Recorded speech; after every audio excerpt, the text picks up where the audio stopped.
So guys, what's going on? I hope you guys are well. Guys, Mr. Kell Brook, he's putting everyone on blast. He ain't sparing anyone in this Crawford fight. The guy's on a fiery one right now, Mr. Kell Brook. He's digging out Hearn, he digged out Froch. And come on.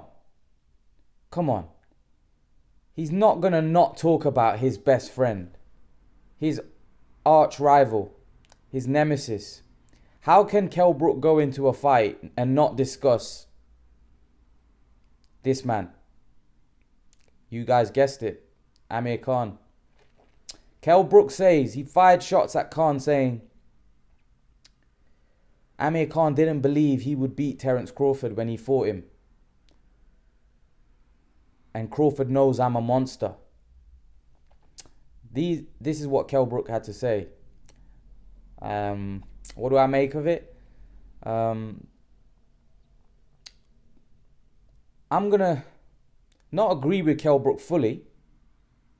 Agree with him slightly, and this is my version of events. I believe for the first time I saw Amir Khan go into a fight where I feel that he had self-doubt. And here's what I mean by self-doubt. I believe he felt for the first time I could get beat in this fight. I believe when he fought Canelo, that was another fight where people thought he would get beat, and he did.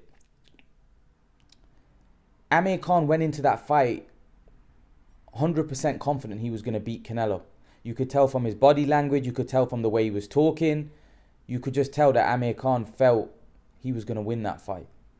And he was confident he was going to put a beating. He felt his hand speed, his movement, he was going to outbox Canelo. And he did well. To be fair, he was doing well in the fight. But I believe in the Crawford fight, when he fought Terence Crawford, because of his previous performance to Vargas, the fact that he had been knocked out by Canelo, the fact he was inactive for so long time, and then he fought two guys that were very low level in Le Greco, and they were fringe world level. They were journeymen. Like Le Greco went 10 rounds with Porter, who everybody somehow seems to think is a killer for some reason, which he's not. And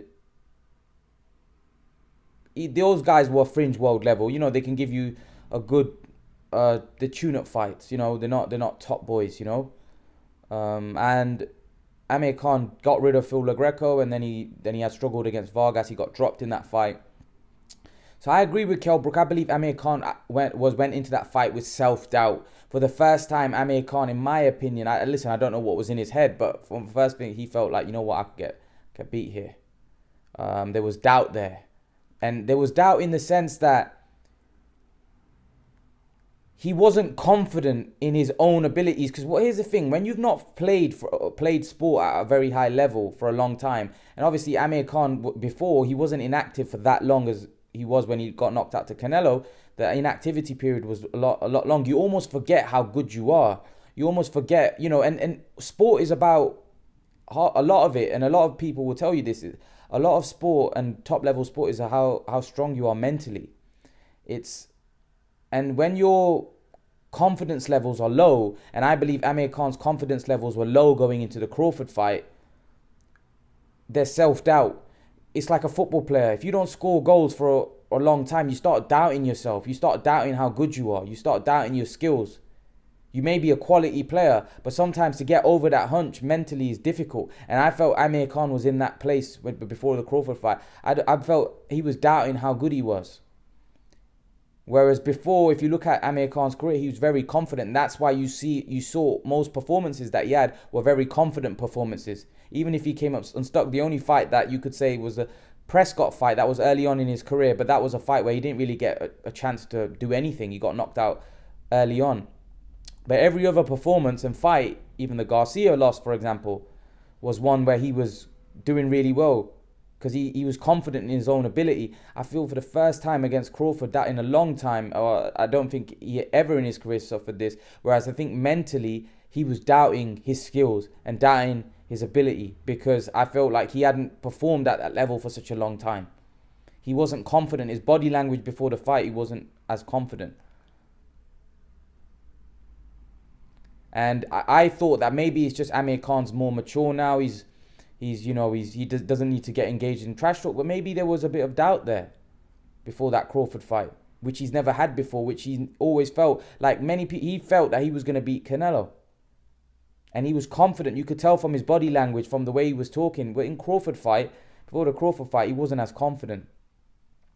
Now, the thing is with Kell Brook, let's come on to Kell Brook now. Kell Brook's talking a good game.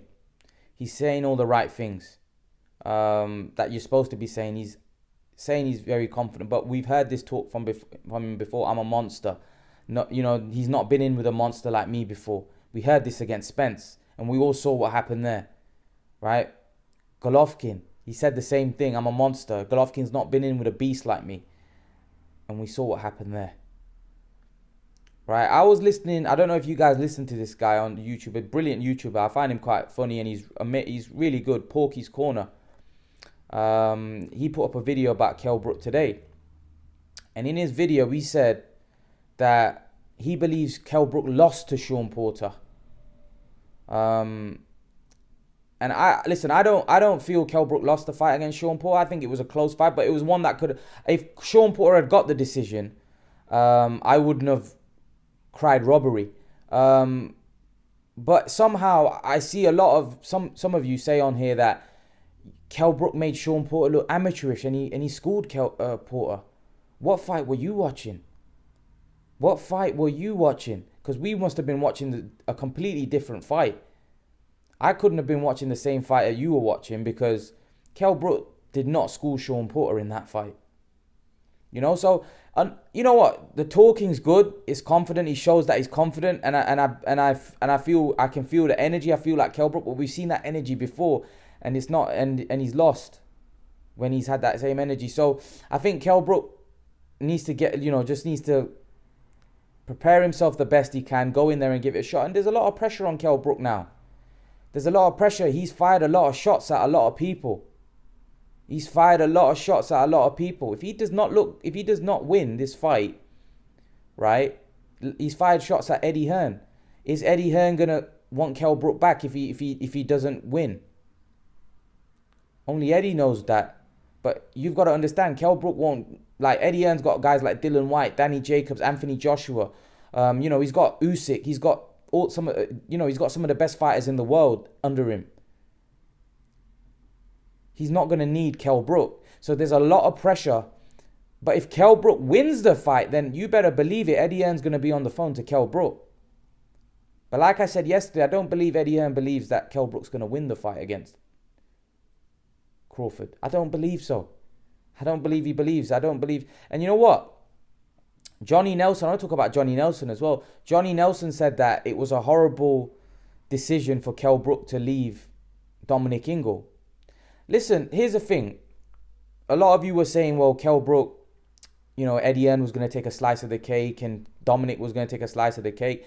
But what I don't understand is, what's Dominic Ingle got to do with Eddie Hearn? If Kell Brook wants to cut off a tie and do a deal himself, fair enough, that's fair. You can do that. There's no problem with that, I felt what Eddie was saying about you coming back then and asking it to be put on Sky. Obviously, you can't blame Eddie Hearn. The guy's gone and cut him out of a deal and done a deal. You can't blame Eddie Hearn from not putting it on Sky then. The fans can't... surely you've got... Eddie's... Come on. What Eddie's saying there is right.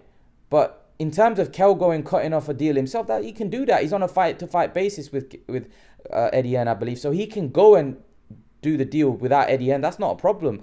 But in terms of Dominic Ingle's got nothing to do with it. Now, Kell Brook has got a trainer by the names of Carlos, right? Who I believe he found off Instagram, according to what I was reading. Why? He's going to be paying that Carlos guy. So, what did Dominic Ingle have to do with it? I don't understand. Now, according to Eddie Hearn, that was a money thing as well. Kell Brook didn't want to have Dominic Ingle in the corner because of money. This is what Eddie Hearn said yesterday in his interview.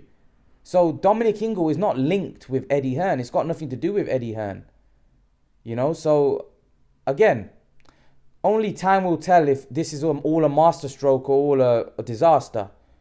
But Johnny Nelson basically said that he felt that Dominic Ingle knows how to motivate Kell Brook. Dominic Ingle knows Kell Brook inside out, and it's a wrong move.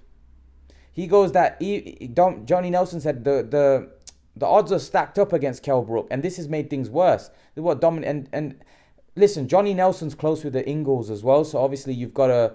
He may not be be sticking up for the Ingles, and he's also Kell's his boy as well, so he's obviously kind of being diplomatic because he likes both parties, but he just probably thought it was a wrong move for Kell Brook to leave Dominic Ingle, because Ingle's a good trainer. Ingle knows Kell Brook inside out. But do I think it's going to make a massive difference?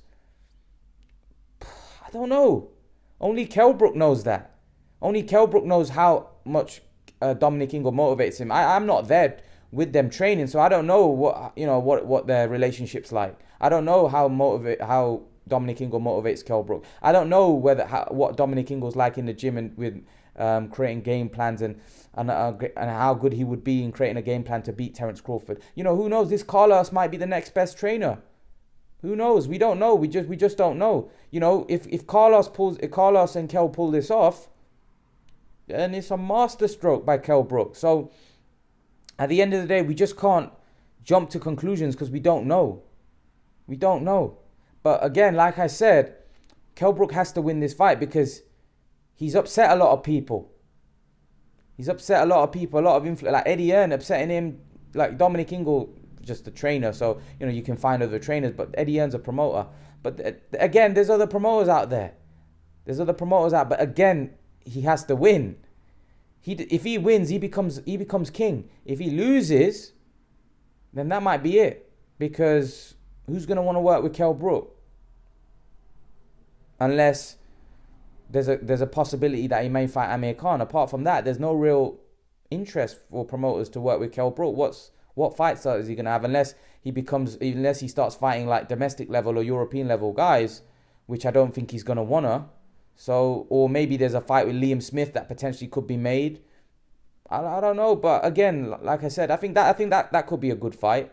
Liam Smith, Kell Brook. If Kell Brook loses, I think that's a potential fight. I think there's only two fights. That one, because I think Smith would still take it because Smith he can't seem to get fights, and Kell Brook's a big name, which Smith would definitely entertain. So yeah, that might be one that could definitely be made, even if Kell Brook loses to Crawford.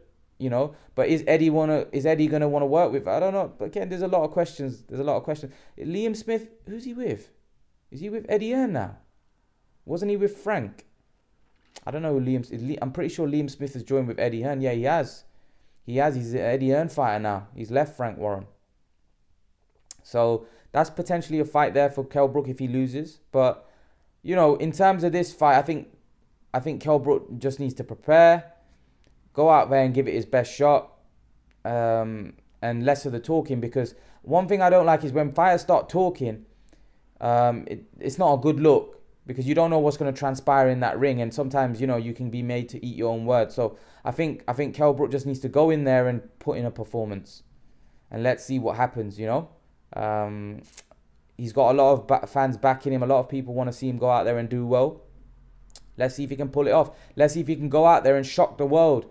I don't think him beating Porter was quite shocking the world. I think that was a 50-50 fight. Personally, I think this would be shocking the world because this would be a massive upset. I don't think many people think Kell Brook's going to win, apart from some of the social media guys online. I think that's more down to the fact that a lot of it's hate towards Terence Crawford more than they actually believe Kell Brook's going to win. I think a lot of people, I don't know, for some reason just hate Terence Crawford. I don't know why.